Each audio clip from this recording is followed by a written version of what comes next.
Assalamualaikum warahmatullahi wabarakatuh. Nama saya Masya Candika Putri dengan NPM 2317051039 dari kelas C di mata kuliah Sistem Pakar di materi kelima itu pengembangan sistem pakar.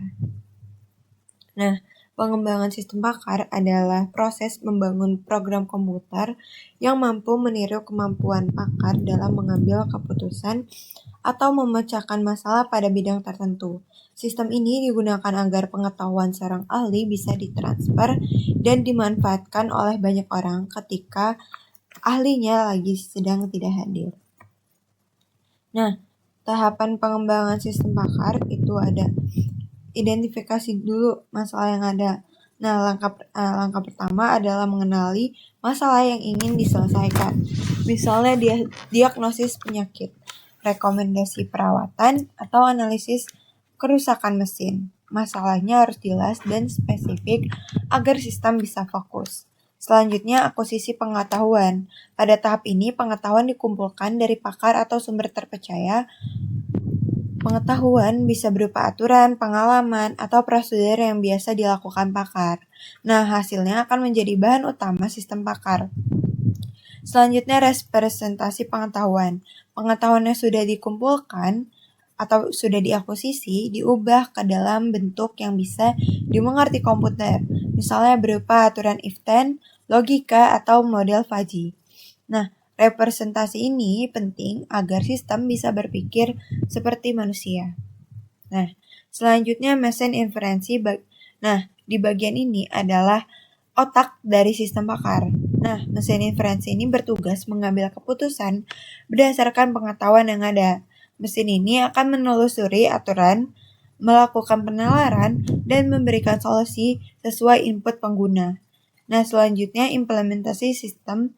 Setelah semua komponen siap, sistem pakar diimplementasi menggunakan bahasa pemrograman atau perangkat lunak khusus. Tujuannya agar sistem bisa dijalankan di komputer dan digunakan oleh user.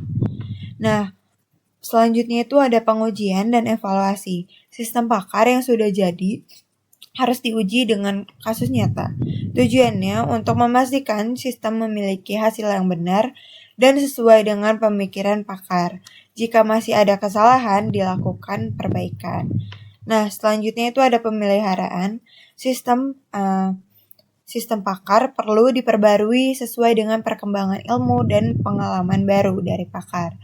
Tanpa pemeliharaan, sistem bisa jadi usang dan tidak relevan lagi. Karena seiring berjalannya waktu, perkembangan itu kan mulai berkembang. Jadi kita harus melakukan pemeliharaan. Nah, peran pakar dan knowledge engineering ini apa sih? Nah, pakar atau expert gunanya sebagai sumber utama dari pengetahuan. Dia yang memberikan aturan, pengalaman, dan strategi untuk menyelesaikan masalah. Selanjutnya itu ada knowledge engineer. Nah, ini orang yang bertugas mengambil pengetahuan dari si pakar, lalu mengubahnya menjadi bentuk yang bisa dipahami oleh sistem komputer.